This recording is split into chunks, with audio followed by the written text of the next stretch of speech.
Welcome all. From this presentation onwards, we will study a new subject, that is data structures. And in this presentation, I will introduce what data structure is and some real life examples of data structures. So let's get started. Before understanding what data structure is, let's first try to understand what is data. This is a prerequisite, okay? The better definition could be a dictionary definition. So let's see what is the dictionary definition of data.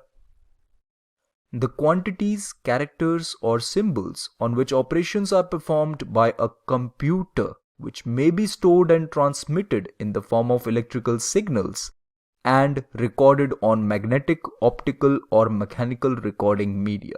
This is what data is. You can think of a data as quantities, characters or symbols on which we can perform operations, we can store them, we can transmit them, obviously in the form of electrical signals in our computer, right?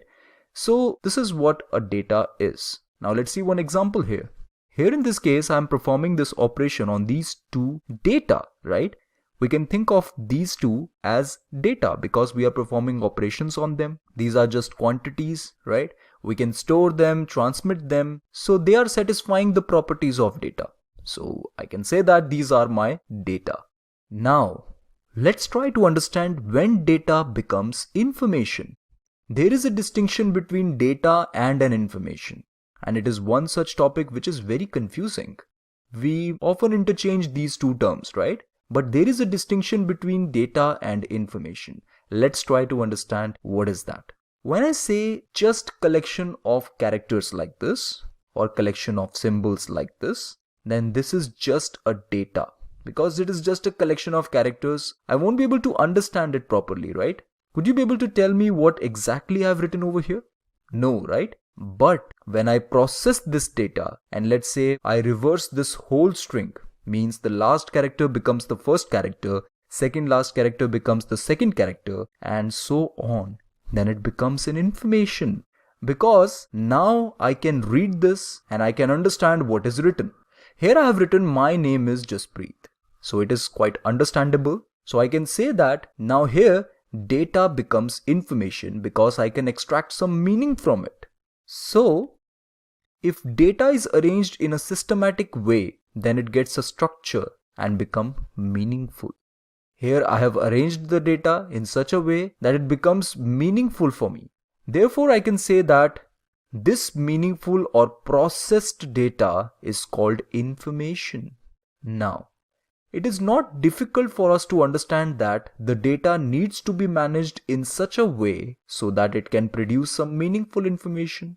We need to arrange our data, we need to manage our data in such a way so that we can produce some meaningful information. To provide an appropriate way to structure the data, we need to know about data structures. That is why it is so useful to understand data structures.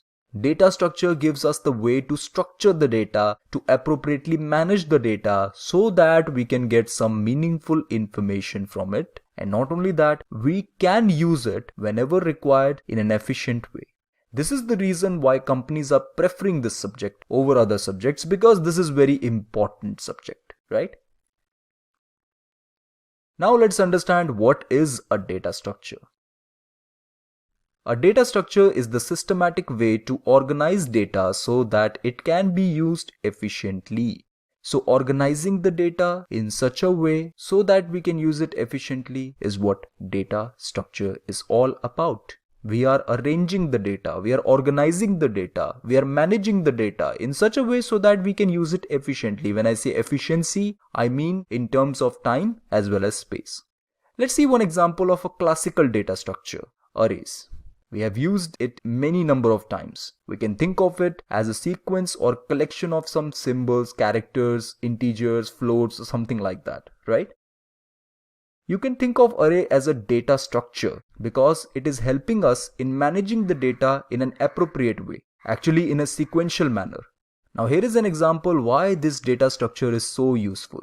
Instead of creating multiple variables of same type, why not create an array to store all the values?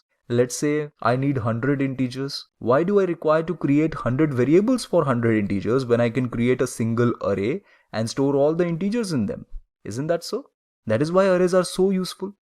Or you can think of one example like storing strings. You know that strings are nothing but sequence of characters, right? Let's say a string consists of 100 such characters. Now, are you going to create 100 variables for that?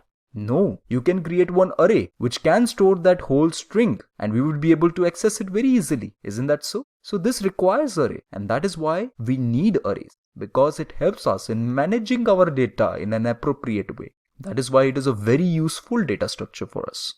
Now, let's discuss some real life examples of data structures to help understand why do we need data structures.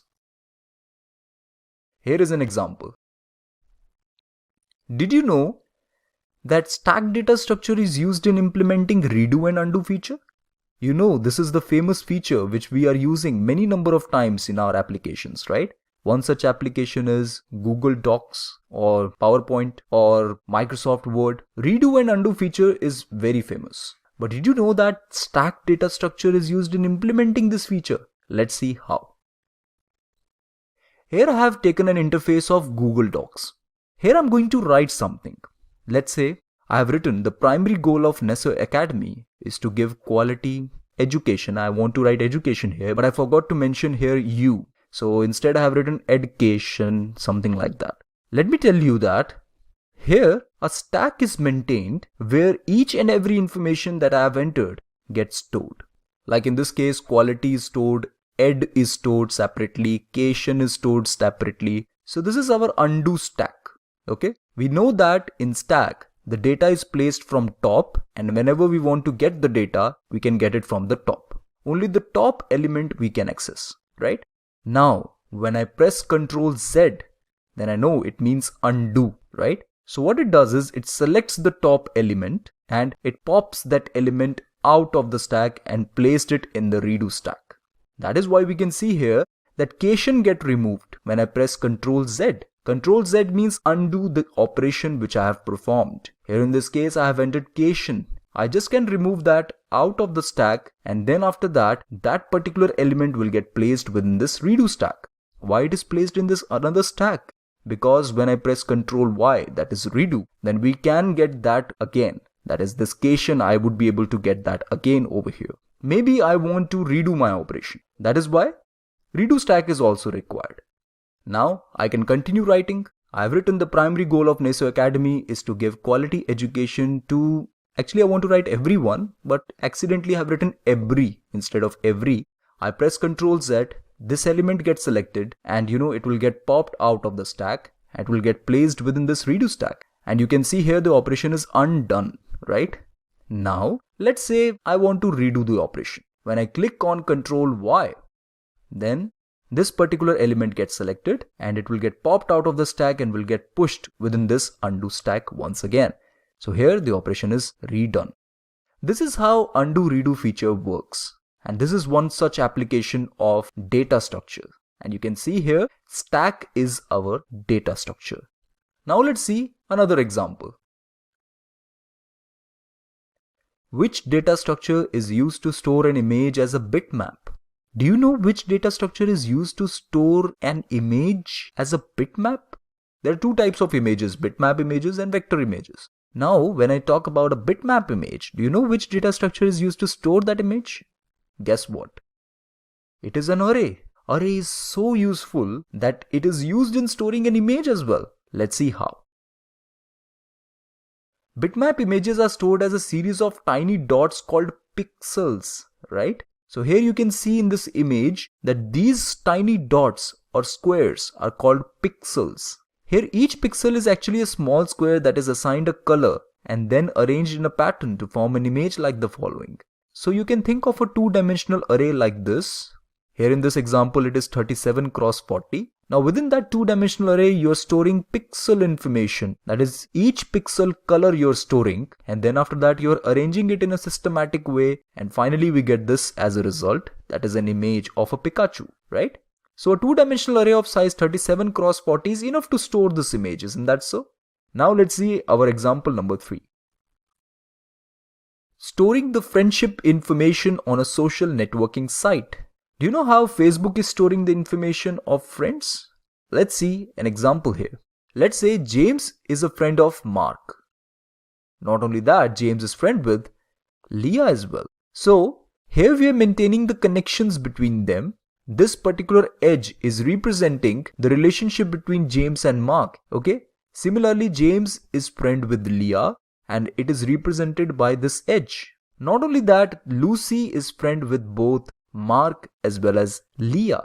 So here I'm maintaining the connections like this. But it should be noted that James and Lucy are not friends. That's why there is no edge between them. You can guess that which data structure is used to store this information. It is graph. Graph data structure we can use to store information like this. And now you can understand why data structures are so important. They are useful in day-to-day life and we are using them more frequently, and that is why it is so hot subject in IT industry. Okay friends, this is it for now. Thank you for watching this presentation.